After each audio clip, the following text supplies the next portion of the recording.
Ladies and gentlemen, welcome to the Huddle, a black and gold podcast. And here we are, folks. It's week 3 up there in Foxboro against New England Patriots versus the Steelers. And we are sitting in with the main man, Pots and Pans, Mr. Gage Ryan. How are you, sir? Oh, sensational. Between the Seahawks game and between this upcoming game at Foxborough, I can't say there's a lot that instills confidence necessarily, but I'm doing the best I can with the information I got. What about you? Oh, buy that sandwich all day long. Thank you very kindly. Oh, my. Welcome, welcome, welcome to the Huddle, a black and gold podcast. Thank you all very much for hopping on and tuning in. Please hit the like and subscribe. We'd really appreciate that. Really would appreciate that. So, like I said, we're at week number 3 already. And after a great start, with the win in the opening game, which was a little bit unexpected. I mean, we got 4 touchdown passes out of Aaron Rodgers, and we had, quite a lot of offense, blah, blah, blah, blah, blah, blah. Game 2, and we kind of laid a quacker there against those Seahawks, didn't we, Gage? Yeah, it was pretty much. I mean, it was a fine game up until the big special teams gaff, and that completely just kind of swung momentum horribly in the other direction, and we were playing catch up the whole time from that. I am sick to death of that special teams gaff, which seems like it happens once a season or once every other season. I mean, go back. Who remembers the Gunnar Olszewski toe tap? Like, this is what we do. We make stupid, boneheaded decisions, and that happens a lot. It's crazy. And so up until then, I thought it was actually a pretty solid game. I mean, we were kind of doing the field goal to slowly catch up over time thing, but that's fine. We were getting there. And then just that one play was like Yeah, what, okay.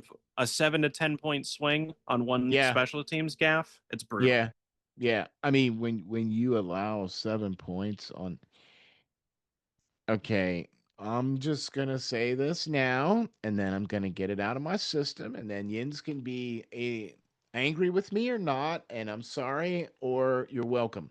Go nuts. Um, yeah. When you're little and you play football, um, the first thing they teach you is that if you touch the ball and you don't possess the ball, meaning if you somehow touch the ball and it suddenly becomes laying there on the ground next to you, you should probably pick that ball up or possess that ball or cover it or land on it or jump on it or something instead of walking away from it. Like, okay, this is cool. I'm good to walk away. Like I said, when you're very young, when you first start playing football at the age of 8 years of age, you learn that if you touch the ball, that's a live ball, especially if you don't have it, if you don't possess it. That means it's a live ball. Now, during a change of possession, meaning a kick, punt, or kickoff, if the ball hits the ground and bounces into the end zone, that is a touchback. If it is untouched by any team, if you, being the receiving team, touch that ball in any way, shape, or form and do not remain in possession of said ball, and the ball does land in the end zone, and the other team, meaning the kickoff team, runs down to the other end and lands on that ball, guess what? That's a touchdown for them. If everybody is sprinting at the ball and you're casually jogging towards the sidelines, maybe something went wrong in translation here. Maybe. That wasn't the only other mistake that was made, and it was a little bit odd too with the Calvin Austin kind of thing. I don't necessarily think the ball was intended for him. No, and those kind of things can happen sometimes. I mean, it's kind of, even if you might. even know that the read isn't you in that situation. Maybe he did, maybe he didn't.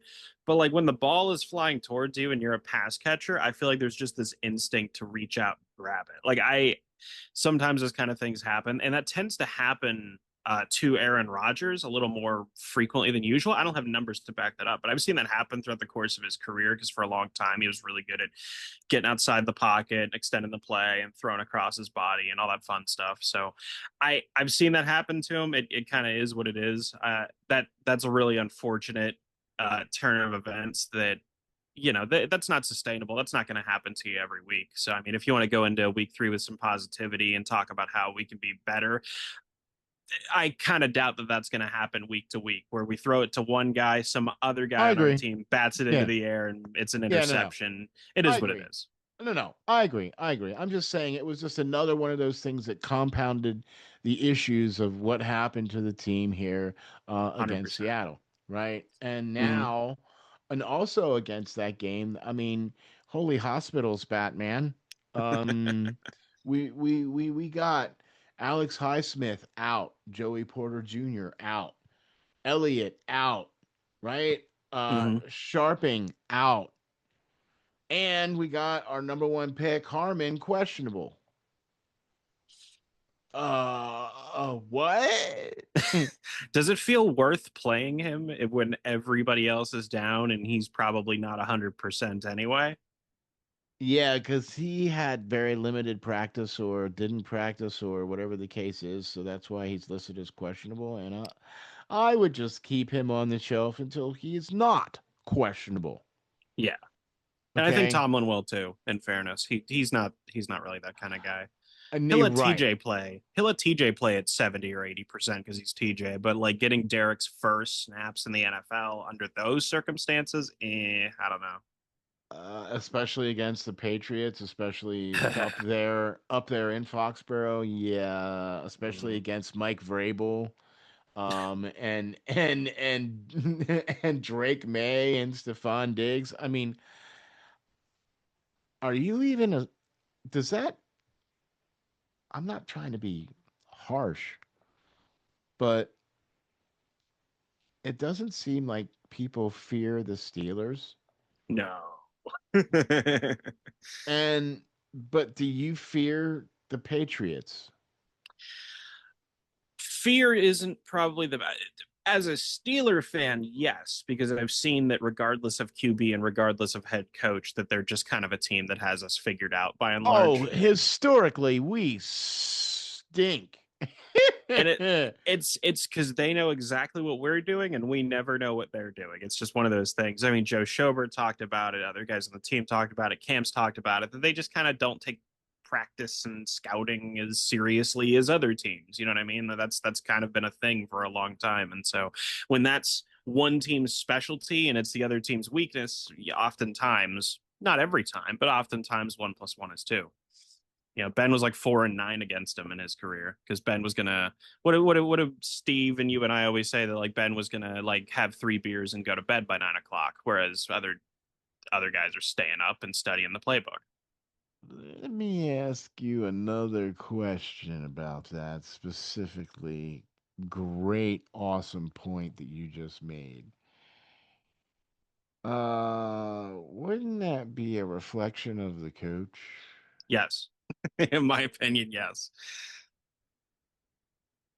Yeah, it is. Okay, so It is, man. It is, and there's no real other way to go about it but that. I mean, because we change coordinators, we change players. But listen, that kind of thing is what it is. That's why I don't think we're gonna win. But if we're gonna talk about keys to victory in this game and talk about how we can win this game, yes, it's it's got can to we? be like it's got to be frequent pressure on Drake Maye to me because Drake May is a talented young quarterback and he's under a solid head coach and Mike Vrabel. And, he's got the weapons certainly to be productive, especially in what is this year 2, I think, for him. Yes. And, and with Drake May, in that Patriot system, I think in year two he's going to be better than year one because it's a tough first year. It's kind of like how his playbook's very difficult for Yes. year one guys. So Yes. to win this game, it's got to be frequent pressure. It's got to make him uncomfortable. It's got to make him utilize more of his tools and more of his reads. Yes. This can't be a simple sit back and cover two because if we do that, we're going to lose. It's funny that you mentioned that there, Gage. Simple cover two, because that's what burned the Steelers against the Seahawks. And Mm-hmm. then with a depleted defense, especially with our number one cornerback sitting on the bench with Joey Porter Jr. sitting out, and then Mm-hmm. our number one safety with Elliot sitting out. Um, yeah, we're seeing some things shifting around with Jalen Ramsey and you know He's not bad. and Darius Slay. We're seeing some things shifting around, but I don't have the warm fuzzies about that. Um, Especially when that's about it. right. Okay. And they brought in Jabril Peppers to try to help out as well, Mhm. and that's going to be a help, because they put Laudermilk on the IR as well. So I mean, the defense is already rather depleted, and you're talking about putting pressure on the quarterback as being a keys to victory, and they haven't been able to do that so far in the last two games. So, and one of your main rushers is also sitting out with Alex Highsmith. Now I understand we're gonna see some Cole Holcomb, You know what? And that might be an improvement because it's not like our linebackers have been kind of hit or miss this year, to say it lightly. and And Cole was yeah, pretty good. yeah, and we know that Queen has been banged up.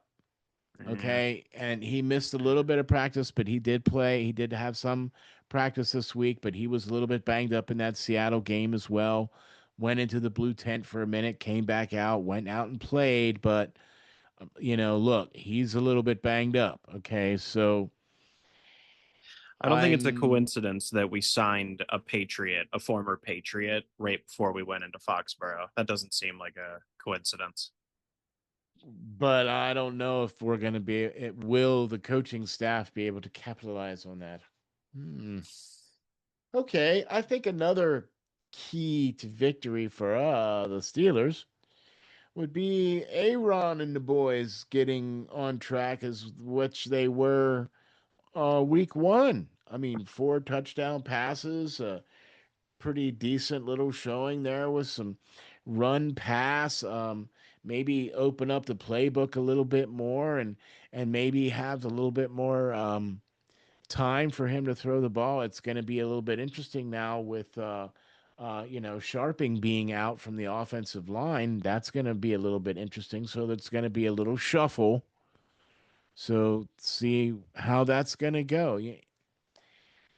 And If they can run the ball, if they can get Jalen Warren the ball and get the momentum shifting to the outsides, between the tackles, okay, for Pittsburgh. I and then with Aaron Rodgers play action from under center and even a little bit of shotgun with some RPO, mhm. that I think is a key to beating New England. Oh yeah, you can't be one dimensional against New England. That's just never something that you can be. You can't only run against New England. You can't only pass against New England. That's a formula for disaster pretty much every time because they're going to be well rounded and they're going to be pretty decent. They're going to be decent-ish at just about everything on the board. That's kind of their thing. But they're going to be well coached, Hmm. okay? In Yeah. spite of every coach that's been up there in Foxborough over the last 40 years, Hmm. okay, with Belichick being the mainstay, now Vrabel, what is he in his second year now up there? I think this is his first, but I could be First wrong. year? Okay, first or Because second, Gerard either way. Mayo, right? Because Right. Gerard So, Mayo was their last yeah, coach. he was the heir apparent, and that Hmm. lasted for one season. One. Yeah. Whoa, okay. I guess he wasn't really the heir apparent then. Nah. Um, He was in charge of the defense and a lot of the schemes involved with their D, which was still a top tier unit, even in Belichick's last couple of years when they weren't doing so well. They were still a top 10 defense. So agreed. Gerard with like a new offensive coordinator or something seemed like kind of a no-brainer to capitalize on Mac Jones's excellent rookie year. And they brought in Matt Patricia and Joe Judge to co-lead the offense. And then you saw everything completely fall apart at the seams. Completely. Yes. Whoops. Yeah, they Getting seem a to have little, bounced it out now. yeah. Like I said, I like Vrabel up there as coach. Hmm. Um, and I think that's going to be nothing but good things for New England moving forward because I think he's a good coach. I thought he did really well in Tennessee. I thought he got kind of a sour deal there for them Oh yeah. when he was ousted. But hey, it is what it is. It's a business, so I agree with what you said specifically about the defense. If the defense is able to get pressure and if the offense is able to get some run game and some play action with a little bit of RPO. Use those tight ends, use your running backs now more than ever, especially with an offensive lineman being out. Okay. Uh, get them more involved in the game and you'll have a better chance. Look at how they did in week one. Okay. You opened up with a pass to Fryermuth, who caught it for a first down. Pittsburgh has I, what is the ratio? I'm gonna have to look this up. The first game, the first opening drive of every game, the fact that they got a first down on the first play, I gotta look that up. Mhm. When was the last time that happened? I I have gotta. no idea. I'm so used Okay, to an opening three and out. let's see. That's what I'm getting at here. Okay, the fact that they went down the field and scored on their opening drive. When you come out of the gates and you do a 3 and out or a 4 and out or 5 and out, that's usually not good. That's one first down and that's it. Or no first down. So if they can manage to do that up there in Foxborough, if they can come out of the gates and do that what they did in week one and score on their opening drive and then be able to score on every time they get the ball, because I'm going to tell you right now, you're not going to be able to just do this dink and dunk field goals. Ain't going to work. It's definitely going to be a game that you're going to have to stay in it because if you don't, like the Patriots are a team where if they have a weakness, they'll just kind of keep relentlessly attacking it until you fix it. And that's where we've gotten into trouble in the past. So if we go That's, down 14-0, this could get ugly really quickly. oh, oh. Okay. So, yeah, don't get down early. Um, Hmm. try to, stem the bleeding because look, you've got key members of your defense sitting there in street clothes on the sideline. Hmm. And all day long, that's not ever going to be good for your team. Alex Highsmith, one of the leaders on the team, one of the leaders in sacks and tackles. The book end to TJ is on the shelf, and then you got the other end with Joey Porter Jr. sitting there on the shelf, and then your starting safety sitting there on the shelf. That's usually not a good sign. No, I wouldn't feel confident being completely healthy, let alone with half a defense.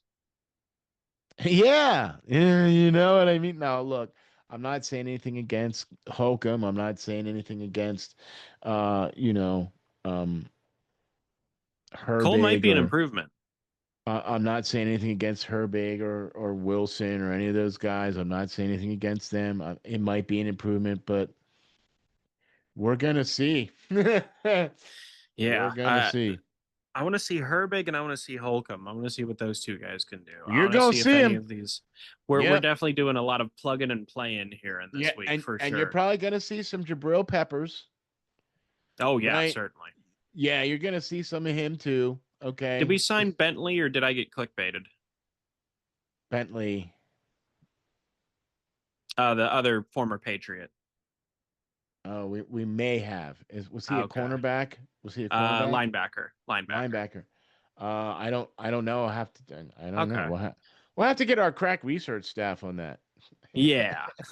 But point being, this is going to be a lot of plugging and playing and a lot of new people at new positions. And in a way, that's going to be fun to watch just because, like, honestly, with our defense so far, it can't really get much worse. So anything seems like even a little progress is progress, even if we're throwing stuff at the wall and hoping and just seeing what sticks. But I'll take it. I'll take it right now because maybe Nick becomes a full-time starter. Maybe Cole becomes a full-time starter. Maybe some of these guys can finally get some real playing time. Maybe Pepper still has a little bit of gas left. That'd be great. I want to see. I just want to see how everyone plays, I guess, because this game, I mean, I'm not really confident in our ability to win, but I want this game to be a building block game for future ones. So what I would like to see is the tight ends more involved Mm-hmm. because when Giannu Smith was getting the ball, he was doing things and marching the ball and getting points. He still got gas left. How about that? When Fryermuth was catching the ball, he was still making things happen. Get Mm-hmm. him the ball more. I want to see DK Metcalf get involved early. I want you to give him routes where he can make easy catches early because every single game he has two or three key drops. Now Mm-hmm. he makes three or four key catches, but he's got two or three key drops. Mm-hmm. That's like a hockey player. If you score 20 goals, but you're a minus 30, okay, Yeah. that means you're on the ice more often when the team is scoring on you than you're scoring for your team. And that's not good. Is Okay. this another Deontay Johnson situation? I'm not saying a word because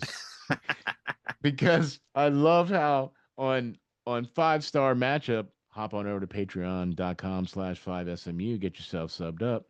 Uh that he accidentally called him that when he was when he was trying to catch that first ball or whatever, and it came out of his hands, and he called Deontay, I mean DK. Oh, Yeah, so you didn't catch that? no, I do remember that now. I forgot about it until you mentioned it, but yes, I Okay. do remember that. Poor Yeah, Deontay. man. If only he Yeah. wasn't. I mean, certainly he's going to do better on another team, right? Clearly, we were the problem. How's he doing now? I'm sure he's got like 100 catches for like 1,200 yards, right? Oh, he's out of Who? the league? Oh, okay. Who? I was just being sarcastic. No, I was too. Who? Okay, got it. Yeah, Yeah. Deontay. He went to three other teams with attitude issues and was kicked off of every single one of them. I mean, all He said he right. wasn't going to play in 40-degree weather, and we're like, okay, really? Welcome to the locker room. Because that's about what you're going to see. So, okay. If we got the week 1 Aaron Rodgers, or, I mean, okay, look, I'm going to come out and say this. Do you or do you not disagree? With Aaron Rodgers as quarterback, doesn't it feel like, okay, we have kind of a chance Yeah, it with, does feel different. right? Like you kind of get that little bit of extra juice because as our good friend 5 star matchup would say, professional quarterback type beep, right? Okay. There's just this element that Rodgers kind of has. I mean, he still has arm talent left. We've seen that certainly, where he's still on the run, throwing at 50 yards. And, He's and not the problem. yeah, and he's capable of kind of sort of scrambling around a little bit still, Hmm. right? He's still got a little bit of mobility, A little bit. right? A little bit. But when you don't have a pocket to have and it collapses around you all the time, you're never going to escape that.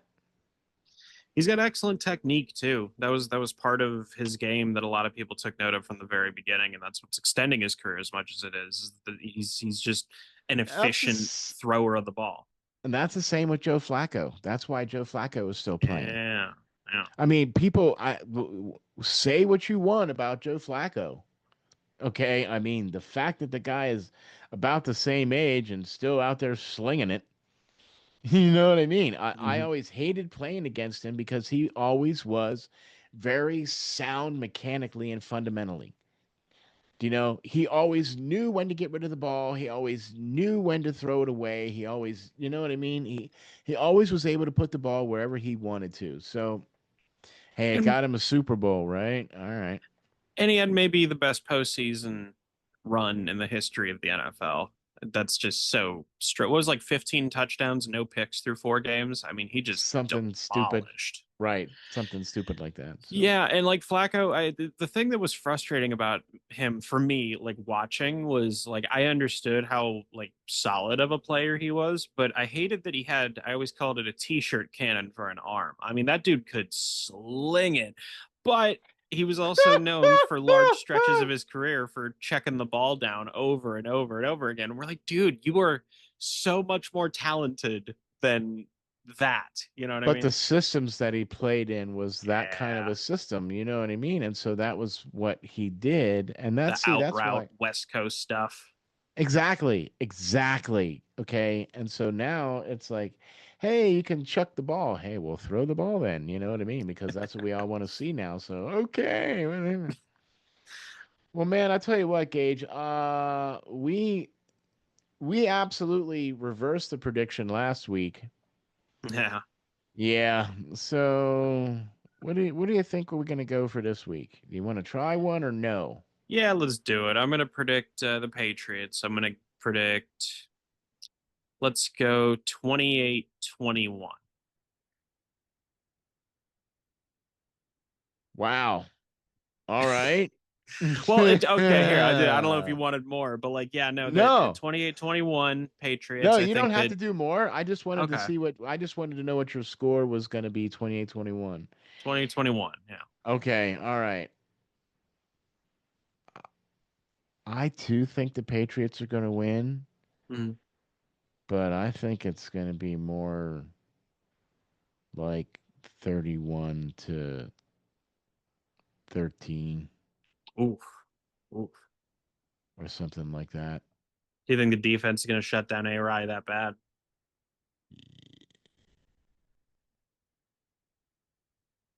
You can say Uh, yes. I'm just curious.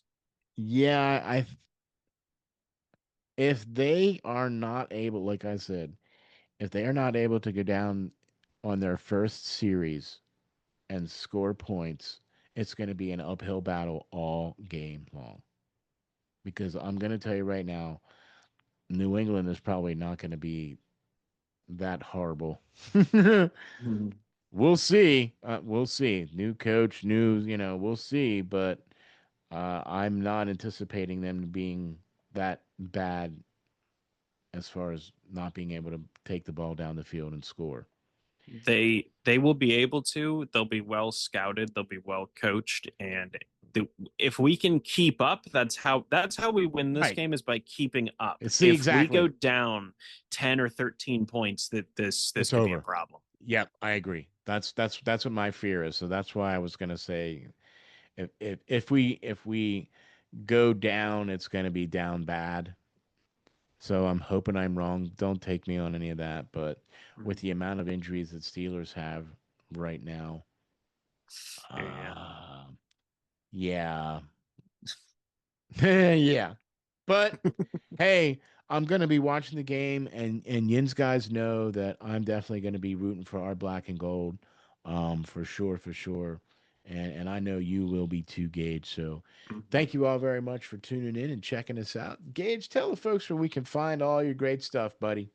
You can find my Yu-Gi-Oh content at Gage Ryan Video. You can find my MMA content at Contender MMA, and you can find myself, Steel, Frayne, and the rest of the bunch at for the rest of our Steelers content, I should say, at Five Star Matchup. Yeah, man. Hop on over there to patreon.com/5SMU to get yourself subbed up so you can get all the great stuff that Five Star Matchup does there, especially the after the game shows and everything else like that. So Mhm. hop on over there and check that out. Good stuff. Good stuff. Also, would like to say a huge thank you. to uh, Ephraim for making all of the graphics for the show. And I want to thank Gage for making the graphics and the logo for the show. And I just want to say thank you to both of you guys for making this look really, really good. And I really appreciate what you guys do, man. And that's why you guys are part of all of what we're doing here. You know what I mean? So I just wanted to say huge props and thanks to both I you guys. appreciate you. Yeah, man, for sure, for sure. Thank you all for tuning in and checking us out. By the way, check out the Huddle is now on all of your podcasting platforms. Be sure to catch all of the latest. All you have to do is type in the Huddle, a Black and Gold podcast, and you will come up and check us out. 5-star rating, that would be great. Thank you very much. We'd appreciate that. I'm your co host, Ron Mott. You can find all of our great stuff at rnjmediasports.com. rnjmediasports.com. Be looking for a new website coming out here real soon here, folks. Woo, real excited about that, man. Wait till you guys see this site. It is Mhm. smoking. Oh my gosh. 100%. Oh my gosh, wait till you guys see it. Thank you all very much for doing everything you guys do. Really appreciate it. We'll catch you all in the next episode of The Huddle.